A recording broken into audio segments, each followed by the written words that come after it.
This is J. Krishnamurti's third public talk in Saanen, 1964. There is, I think, a great deal of difference between communication and communion. In the one, there is sharing, partaking, through words, through gesture, through words that are pleasant or unpleasant, an interpretation which can be translated ideologically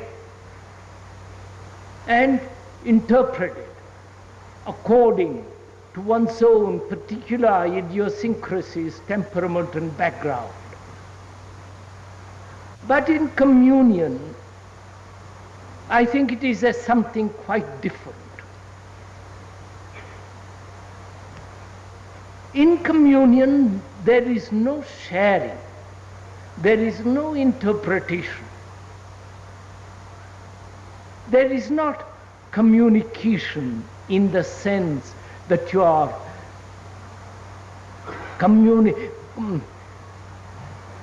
through words, but you are directly in contact. You are directly in relationship with that which you are observing, feeling, communing with your own mind and with your own heart, communing with a tree, for example, or a mountain or a river. I do not know if you ever tried to really sit beside a tree and commune with it.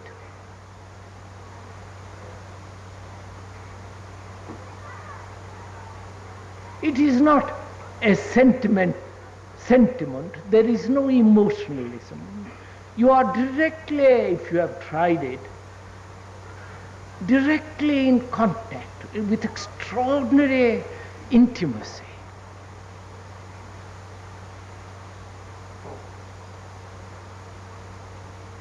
In that communion, there must be silence. There must be extraordinary sense of quietness. Your nerves, your body, almost the heart comes to a stop. And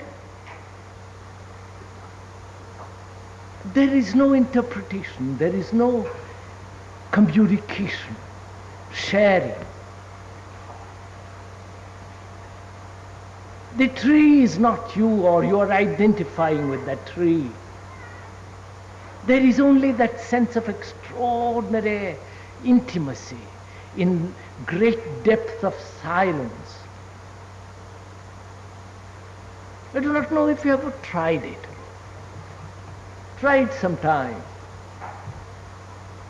When you're not chattering, when your mind isn't wandering all over the place, soliloquizing with yourself, remembering the things that should be done, have been done and must be done, forgetting all that just to commune with the mountains, with the stream, with a person, with a tree, with the movement of life. That demands astonishing sense of stillness and a peculiar sense of attention, not concentration, an attention with ease, with pleasure.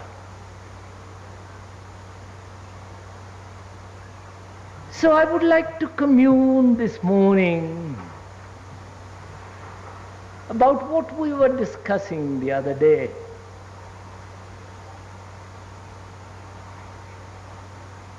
We were talking about freedom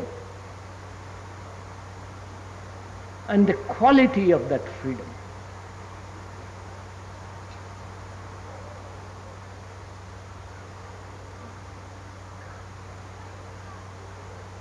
It is not an ideal, a something far away, a theory,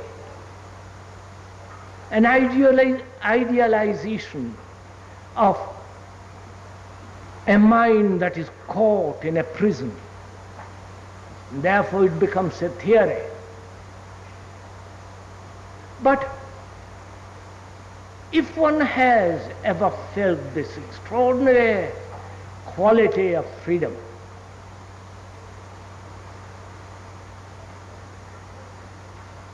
and it can only exist, as we said, when the mind is no longer crippled by any problem whatsoever.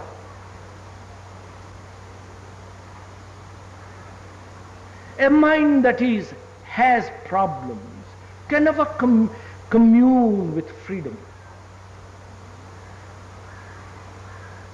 or be, or realize, or be aware of that extraordinary quality of freedom. And as most people have problems, and they accept those problems, they put up with those problems. It's part of their life. And they get used to it and carry on.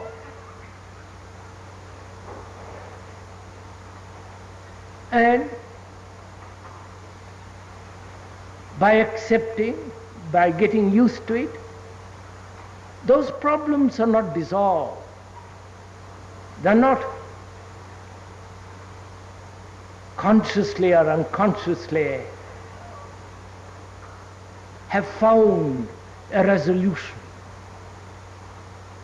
But they're still there, deep down, hidden.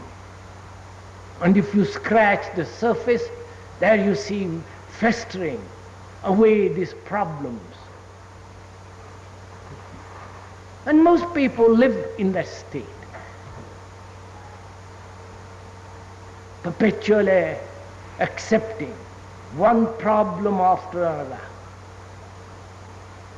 one pain after another, a disillusion, a despair, an anxiety. They accept it. Now a mind that merely accepts a problem and lives with it has not really solved problems at all. It may say it has forgotten them. They do not matter. But they do matter infinitely. Because they pervert the mind, they distort perception, they confuse clarity.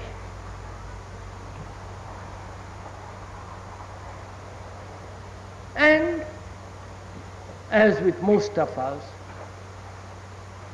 if we have a problem, that problem takes the whole field of our life. And we are so concerned with that one problem, either of money, of sex, or of illiteracy, or of the desire to fulfill oneself, to become famous. And that consumes our being. And we think by resolving that we shall have resolved all the problems. That is, a narrow little mind concerned with its own problem and trying to resolve that particular problem, unrelated to the whole field of life, can never solve it. Every problem is related to another problem. By merely taking one problem fragmentarily and trying to resolve it is utterly useless. It's like trying to cultivate one corner of the field and think that you have cultivated the whole field. You have to cultivate the whole field. You have to look at every problem. And it was as we were saying the other day, what is important is not the resolution of the problem, but the understanding of the problem. However painful, however demanding, however imminent, however pressing that problem be,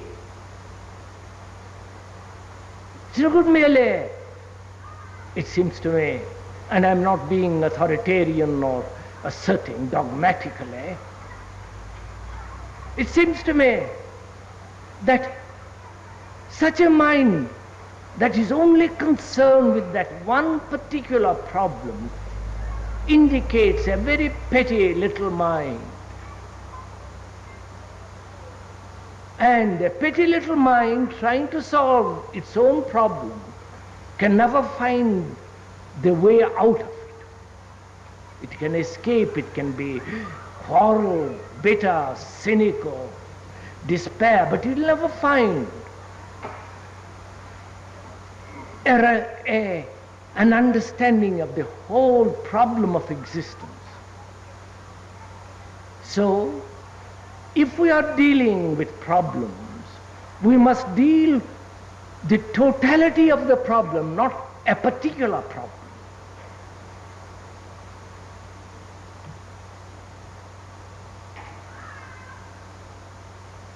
One problem, however delicate, however intricate, however demanding, however pressing,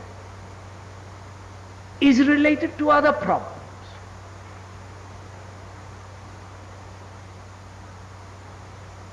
And not to think fragmentarily is one of the most difficult things.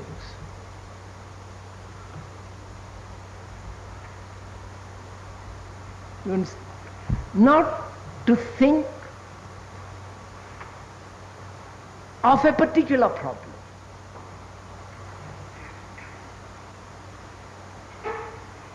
Because that particular problem is related to all other kinds of problems.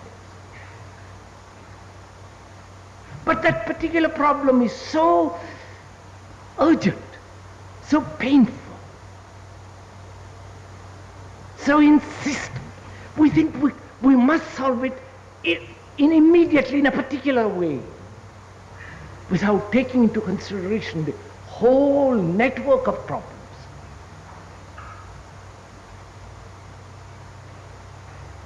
So, a fragmentary mind, which is really a petty mind, which is, if I may use the word not derogatively, but as an indication, a bourgeois mind,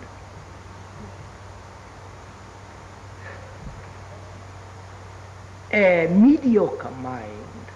Please, I'm not insulting, I'm just indicating. Such a mind wants a particular problem answered immediately.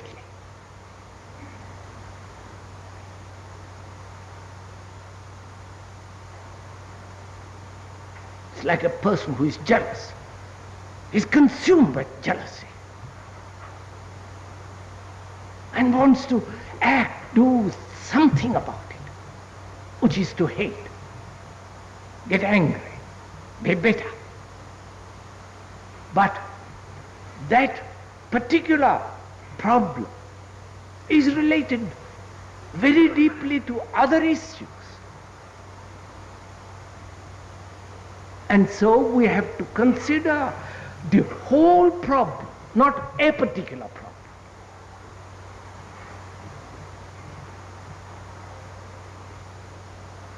So, when we are discussing, talking about problems, We're not trying to find an answer to any problem.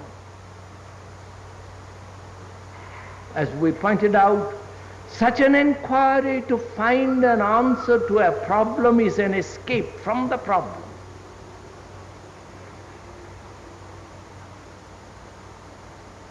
Whether that escape be comfortable, painful, or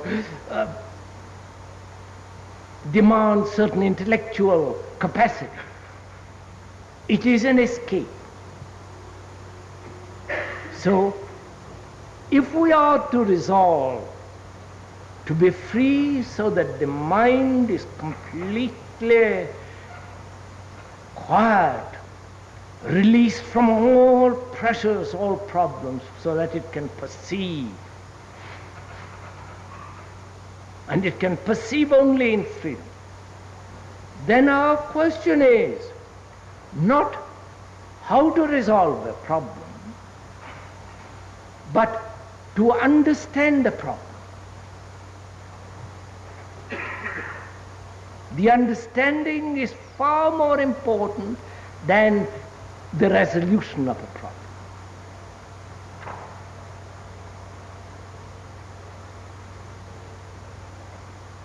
Understanding we mean by not the capacity or the cleverness of a mind that is capable of analysis of a particular problem, verbally, intellectually, or various forms of analytical knowledge, but a mind that that understands, is in communion with the problem.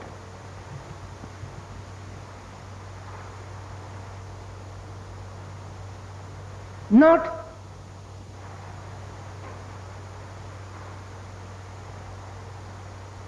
a identification with the problem. As I said, to commune, to be in communication with a tree, with a human being, with the river, with the extraordinary beauty of nature. There must be a certain quietness, a certain sense of aloofness, a certain sense of far away from things.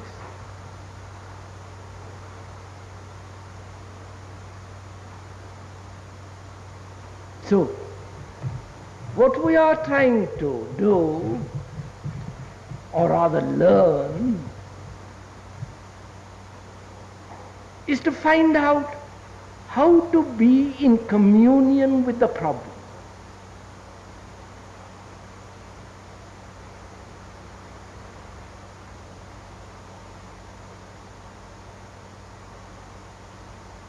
Do you understand the difficulty of this statement?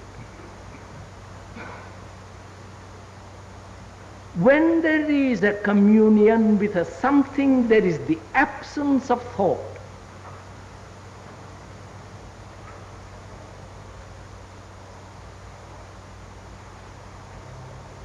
When you are in communion with somebody, with your wife, with your lover, whatever it is, with your child, you hold the hand or do something. In that moment, there is, if it is real, genuine, something tremendous, not just phony sentimentality, which is called love, which is sensation and all the rest of it, but something vital, dynamic, real. Then there is the total absence of the whole mechanism of the me with its thought.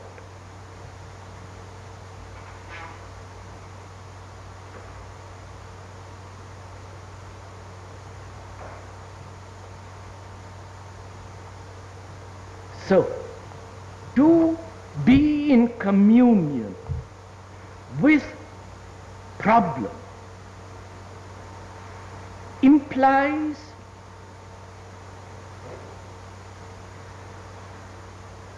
does it not, a sense of complete non-identifying observation with your nerves, with your body, so that the whole entity is quiet. Then in that state you can observe the problem. And that's the only state that will give you understanding of that problem.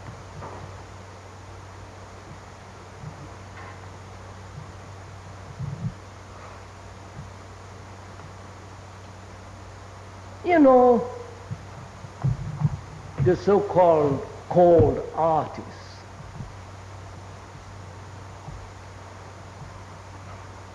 they paint, they write.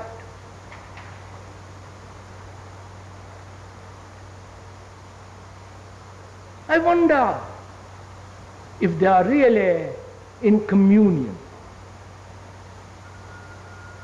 with a tree which they are trying to paint, or write about, or put it in a stove.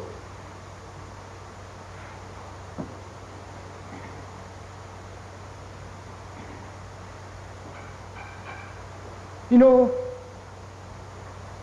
in that state of communion, there is no interpretation, there is no sense of communication. There is no searching a way of expression.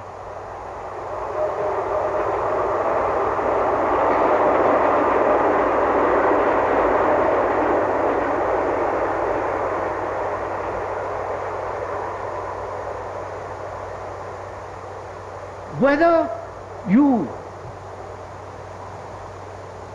express that communion in words or in picture or in a stone is of very little importance.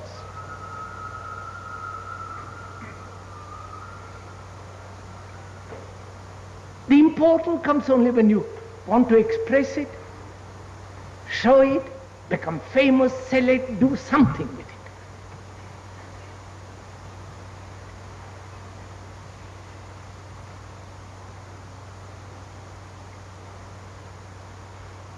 When you understand a problem completely, which can only be done in that state of communion with the problem,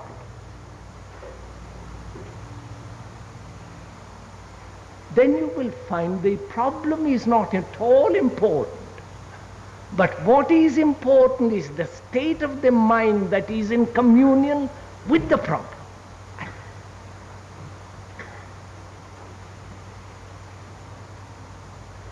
Because that mind will not create problems.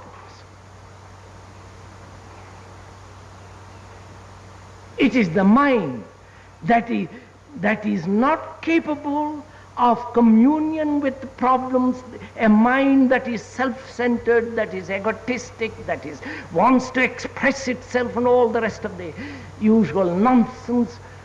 That mind creates the problem.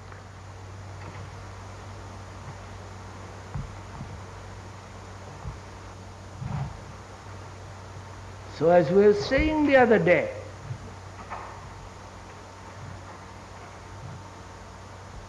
to understand the problem, you have to any problem, you have to understand the whole process of desire.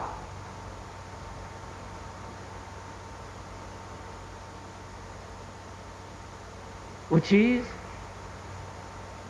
we are in contradiction psychologically, and therefore in action.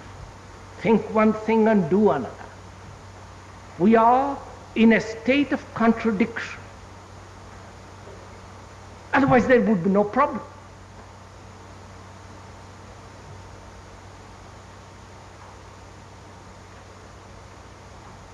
Contradiction arises when there is no understanding of desire. And as I went into it briefly the other day, one has to understand the structure and the nature of desire, not suppress it, not control it, not destroy it, not kick it around, as most people do. Because you see, there's one thing that we have to understand which is really quite important, which is to live in a state where there is no conflict of any kind whatsoever. Which doesn't mean going to sleep, vegetating, accepting life with all its degeneracy or its glory, but to understand that conflict in any form deteriorates the mind, makes the mind insensitive. Whether it is the quarrel with the wife, with the community, with society, with your, whatever it is, your conflict of any kind, makes the mind dull, insensitive.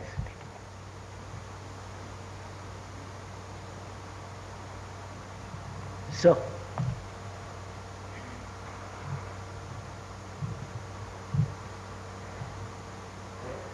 as we said, desire is not in contradiction with itself.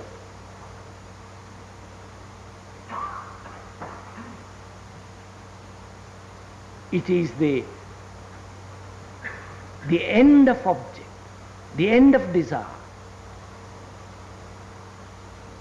The varieties of objects as a reaction of desire.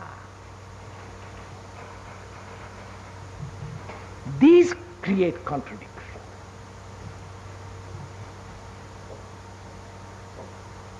And we also said desire has continuity only when there is the identification of thought with that desire.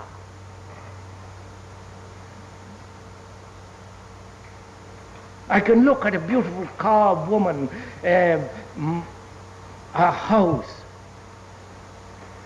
a mind of another which is extraordinarily alive, intelligent, awake. Observe it. To observe there must be sensitivity. All my nerves, my eyes, my ears, my whole being must see this thing, which is a form of desire, which is a form of reaction. That must exist. Otherwise I am paralyzed. But then begins thought identifying itself with that desire and giving it continuity. I don't know if I'm making myself clear. We will discuss this point a little later, this morning. So, to observe without bringing in thought. Don't make a problem of it. You understand? Don't say, how am I to observe, see, feel, and not allow thought to interfere with it. But if you see the whole mechanism of the process of desire, the contradiction of its objects, and the continuity which thought gives to desire, if you see this whole machinery in operation, then you will be able, then the mind is able to ride it and not be caught in it.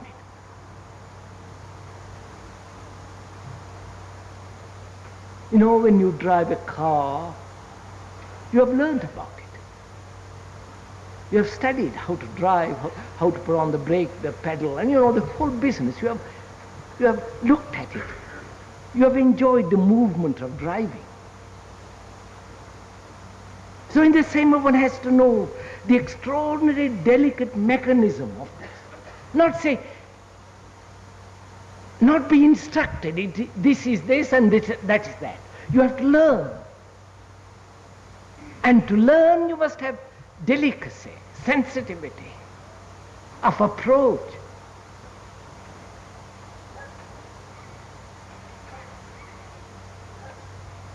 So,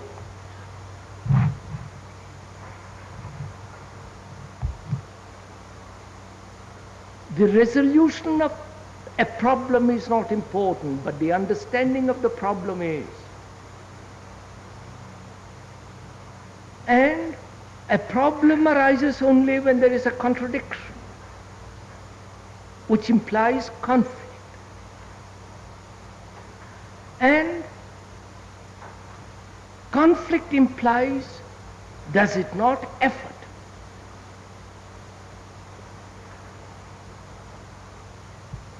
Effort to achieve, effort to be, effort to change this, and effort to bring that nearer.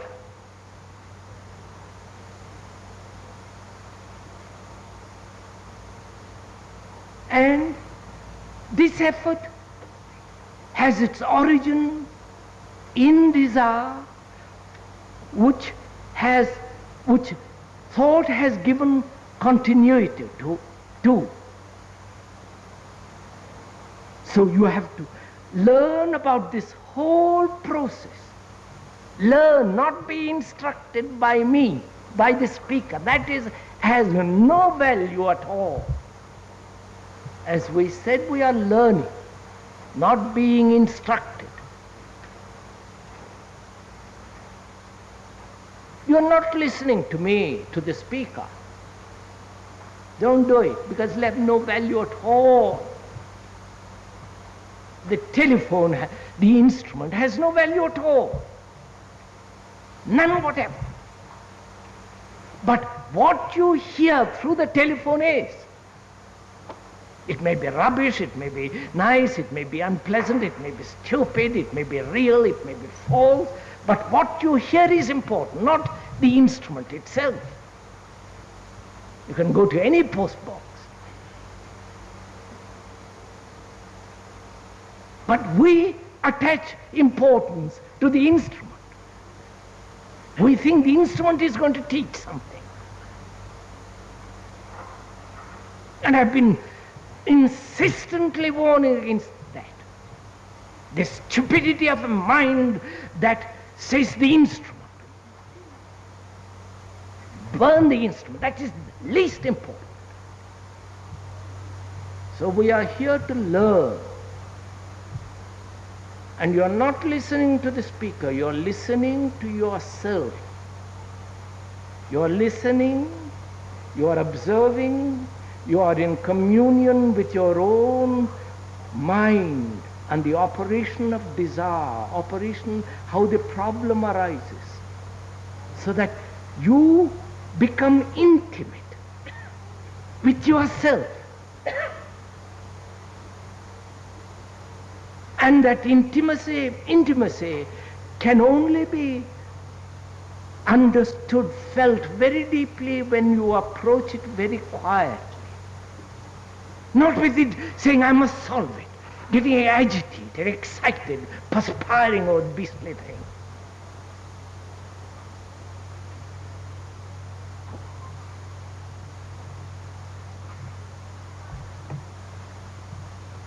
So that is the machinery of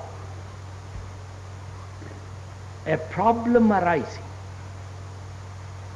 and thought giving it continuity to that particular problem or to that particular desire.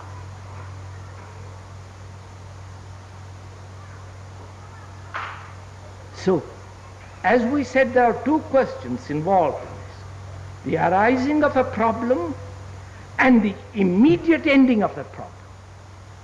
That's what we said, the immediate, not taking it over.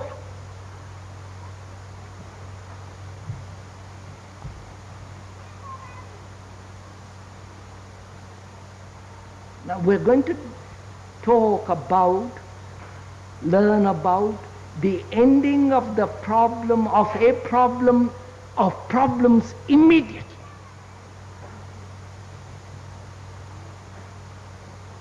whatever the problem is.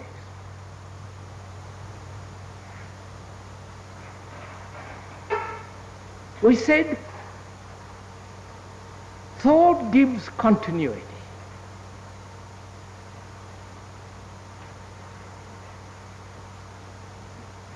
You say something pleasant to me,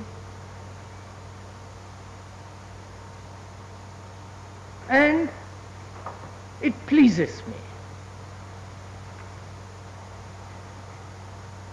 And thought comes and identifies itself with that pleasure and wants to continue living in that pleasure, in that flattery. Therefore, you become my friend. I come and see you often. But you insult me. Again, I give continuity to that insult by thinking about it. I must avoid you. What you said may be true, but I don't like it. So I must avoid you. And I must hit you back. So this whole mechanism of continuity, it keeps going.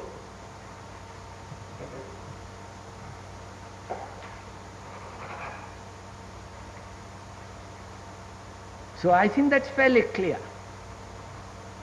Thought, by thinking about something, constantly gives it continuity.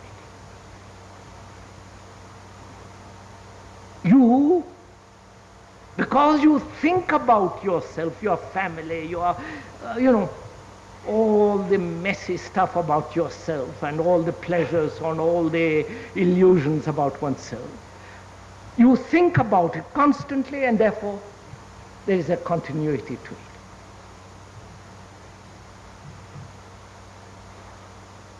So if one understands the process and learns of the way of continuity, and you have understood it, not merely learnt it from its speaker,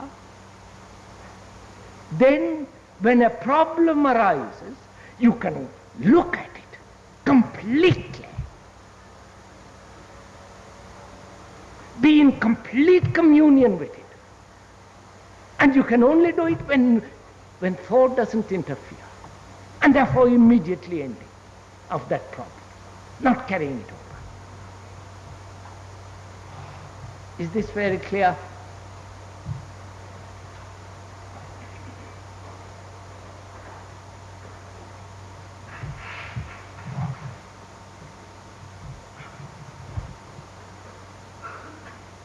Look, sir, let's take a problem.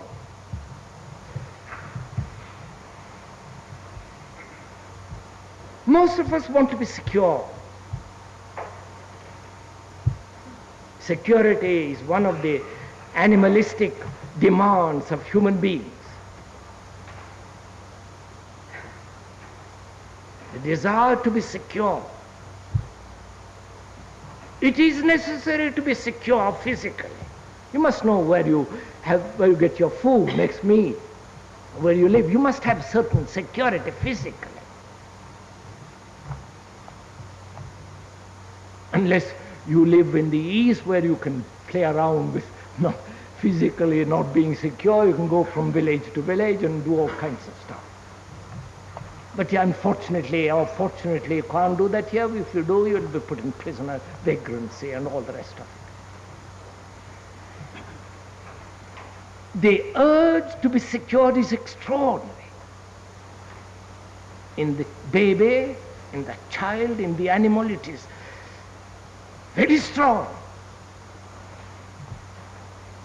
And psychologically we demand, in everything we do and feel, ideologically as well as physically, nervously, deeply, to be secure, to be certain.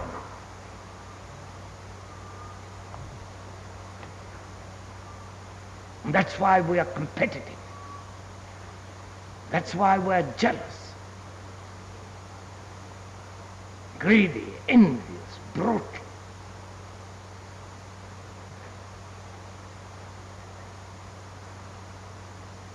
so terribly curious about things that don't matter at all.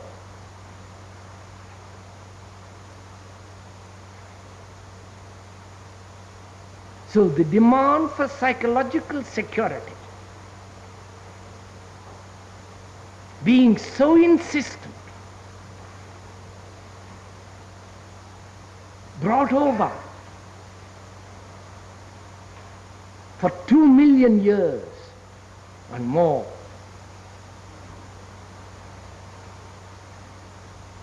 We have never inquired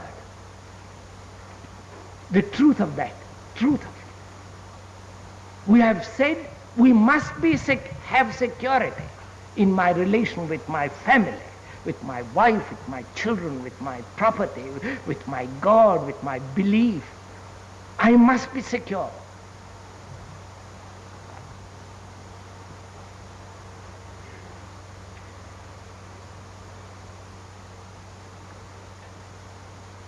Now, I want to be in communion with that problem.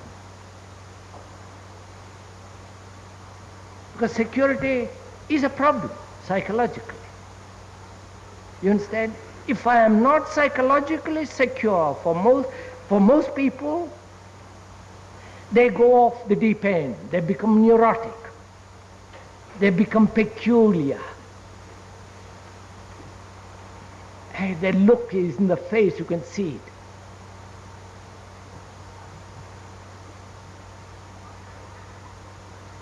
Now, I want to find out the truth of that. I want to understand it. I want to find out the whole of it, not just security with my wife. Good God, that's the least important. Because the desire to be secure in relationship breeds jealousy, anxiety, hate, and all the misery of relationship in which most of us live.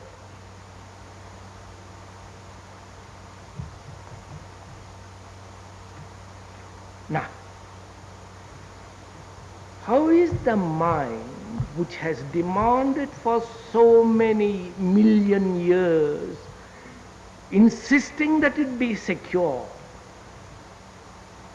how is that mind, which is so conditioned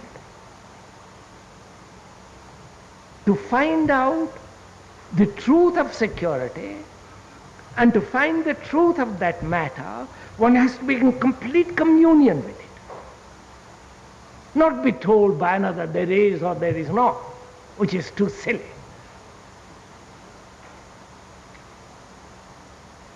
I have to learn about it, I have to find out, I have to investigate it, learn, inquire, be in complete intimacy with it so that I will know.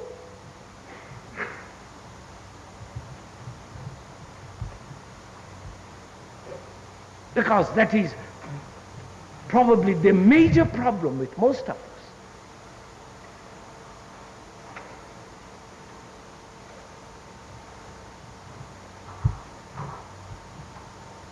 Now, how do you find out the truth of it? Whether there is or there is not. Not theoretically, ideologically, that eventually there will be no security and all the rest of it, but I want to find out immediately. Because then there is no problem, you understand? If there is no security, then it's the end of it. Then I'm out of this battle of security and non-security. Therefore, my action in relationship then is entirely different. Then if my wife wants to run away, she runs away. I don't make an issue about it. I don't turn around and say, I hate you, I'm jealous, envious, angry, furious, you know what goes.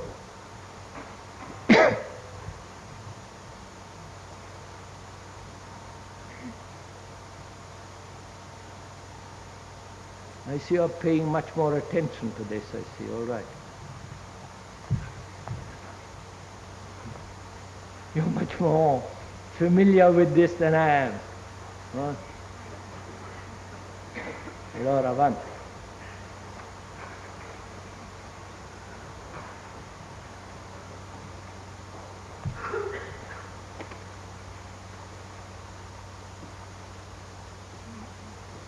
See, I don't want to make a problem of security.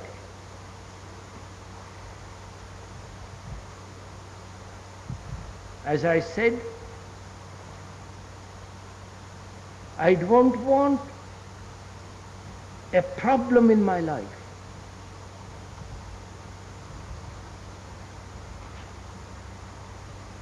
Of any kind, economic, social, psychological, or divine problem. Because I see very clearly a mind that has a problem is a dull mind, an insensitive mind.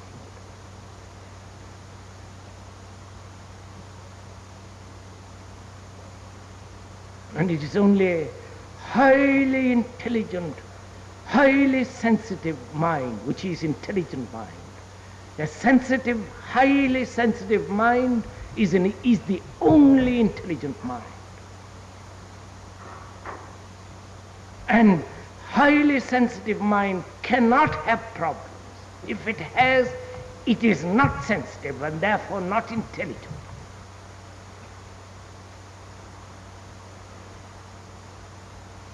And I want to find out, because this is the cry that goes on deeply within myself, everlastingly, to be secure. You understand how difficult it is, what we are inquiring. Because from childhood, from beginning of time, I've always wanted to be secure. In my job, in my work, in my feeling, in my thoughts, in my beliefs, in my gods, in my nation, in my relationships, in my family, property, everything is to be secure.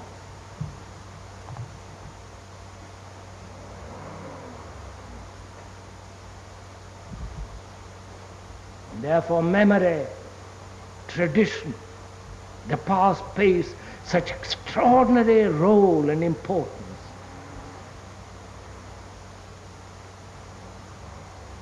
So I must find out, not be instructed, because every experience tells me there is security. You understand? Because every experience is the recording of memory, in memory of things that are happening, recorded. And that record becomes permanent. Permanent in the sense as long as I live during the few years. That becomes permanent. And with that I experience. And therefore every experience strengthens that memory. And therefore in memory I have safety, in security. You follow?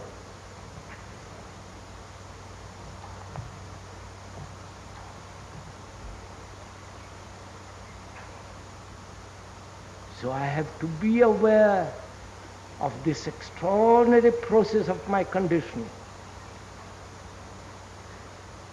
Not how to be free from my conditioning, but to be in communion with my conditioning.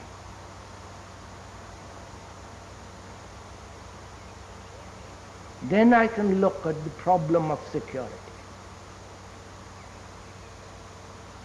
and not make it into a problem, into an issue.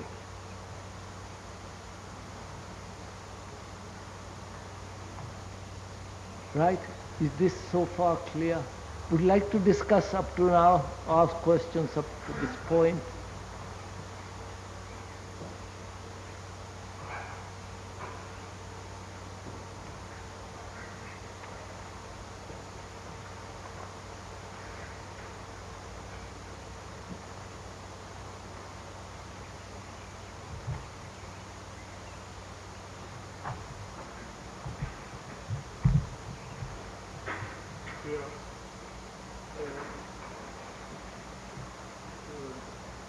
is no communion because there is a border which is my thinking. Comment? The eye.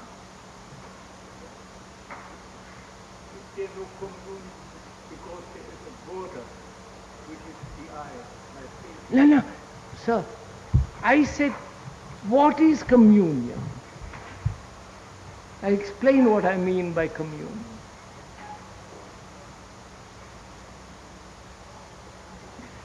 Look, I'm telling you something. I'm telling you, asking you, what is communion? Now, what happens? The whole mechanism of your mind is in operation, isn't it? You want to answer it.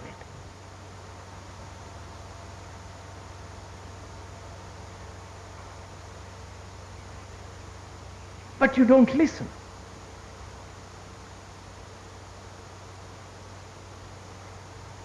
Probably you may or may not have thought about it. Or you have thought about it casually, looked up in a dictionary or some book or other, and then you repeat it. But you're not listening. The speaker says to you, be in communion with the tree. Not how to be in communion with the tree, but first find out what it means.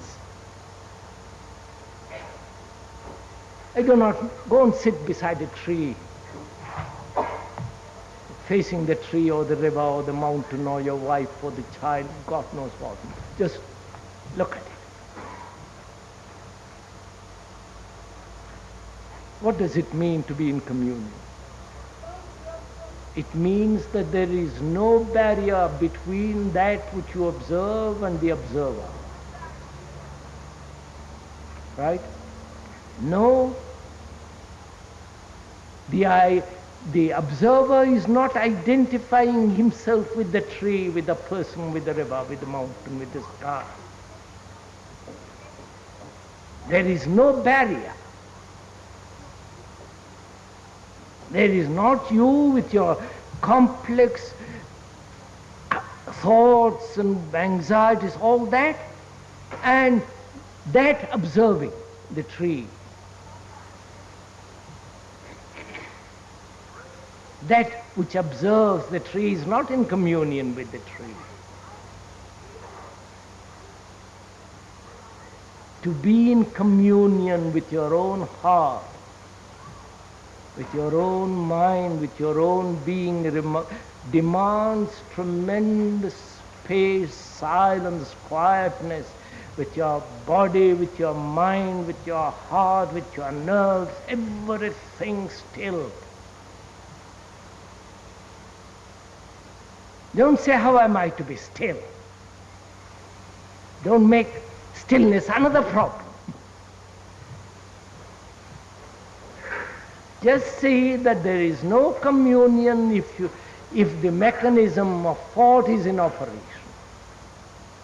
Which doesn't mean you go to sleep.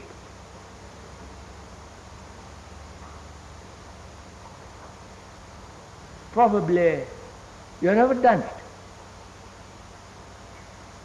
You've never done it with your wife.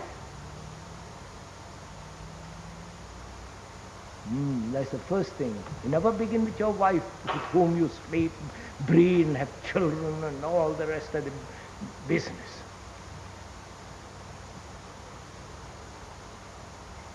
So probably you've never been in communion with yourself.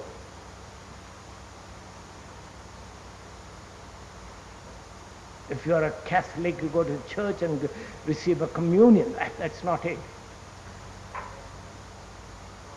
That's all immature things. So, when we are talking about communion with nature, with the mountains, with another, because we don't know it, we try to imagine. You follow? We try to find the barriers that are preventing us from being communion. And therefore you say, is it me that is preventing this communion?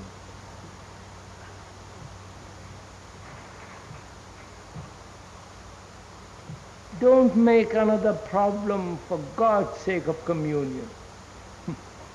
You have enough problems.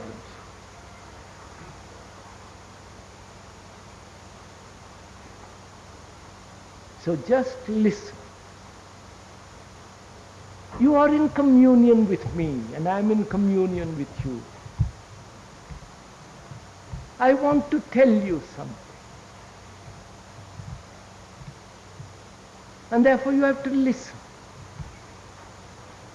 Listening means attention, giving your nerves a rest, not say, I must listen. Therefore screwing yourself up. Therefore tightening your nerves. It means that you listen pleasantly, easily.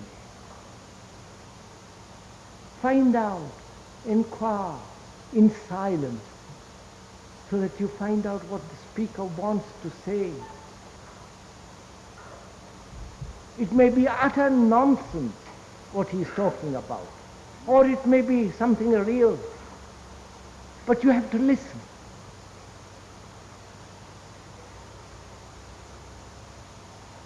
And that seems to me one of our greatest difficulties, because you're not listening, you are arguing with me. You put up a barrier of words.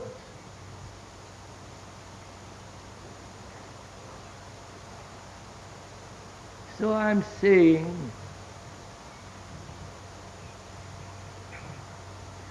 what is important in all this is to learn, be in communion with yourself in a pleasurable way, in a happy way, so that you follow all the little movements as you follow the stream. Every movement of thought, every movement of feeling, not try to correct it, good, bad, all that silly bourgeois stuff, a petty little mind. Just observe. And if you observe, you will see, then you can have communion, not identify yourself with that feeling, pleasant or unpleasant.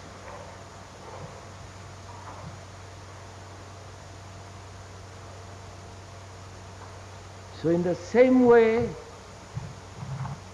we want to be secure. We insist on it. That's why the family becomes a nightmare.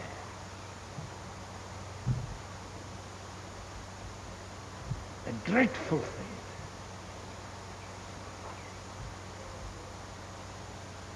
Because in that we have found security.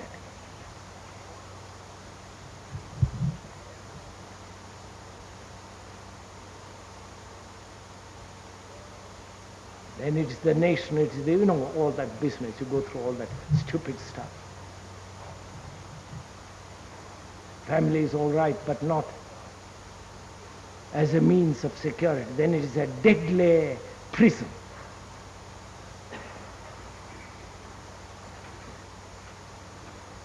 So,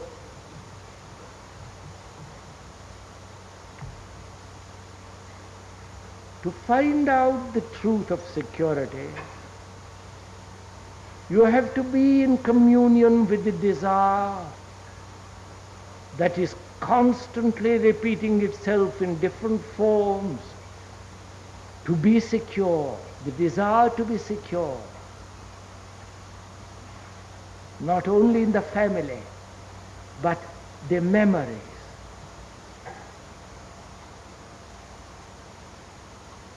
The domination of another, in the influence of another, the memory of something which is so important to you, in which you take security. The one experience that gives you complete security, hope, assurance.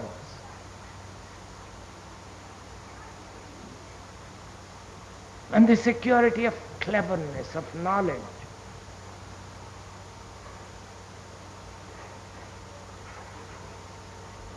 The security of a name, of a position, and the security of a capacity. You can paint.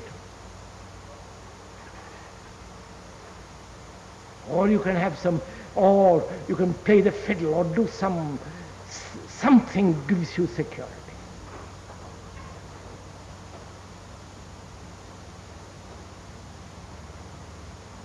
So when once you are in communion with that desire that seeks security, and that security which creates contradiction, because there is nothing on earth secure, including yourself. You have to find that out, not be told. Then when once you have resolved, understood that problem completely, then you are out of this whole contradiction, therefore out of fear, which we will discuss perhaps another day, this question of fear as a problem.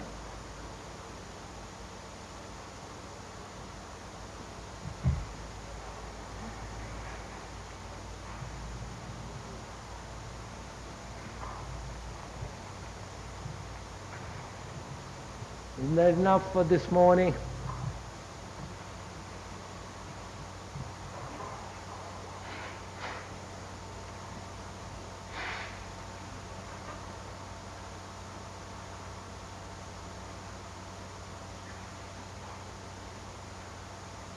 I do not know if you are ever silent within yourself.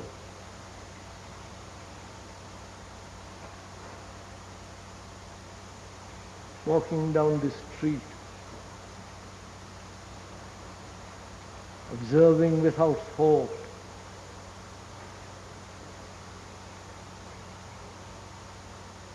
when the mind is completely still and walking,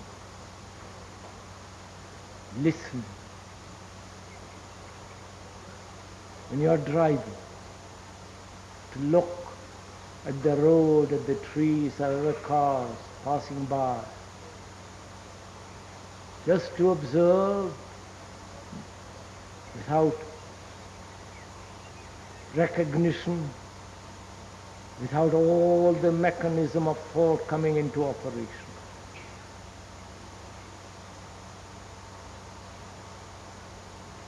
Because the more the mechanism operates,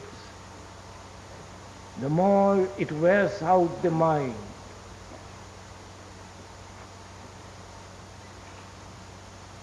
And therefore there is no space for innocency.